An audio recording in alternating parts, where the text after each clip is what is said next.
कोनो बढ़िया चीज बनेबै। ई तो मूंग उला रहल छियै।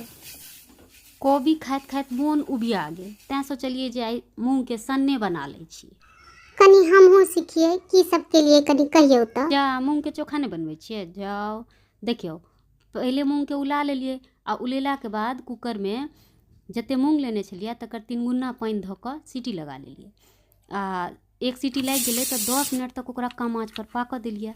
गई माय, अहाँ तऽ चकुओ से काटि लै छियै।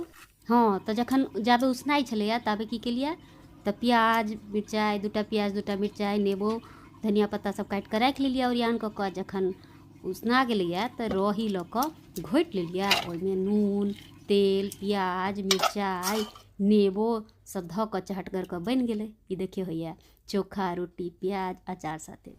हमहूँ जाइ छियै इहे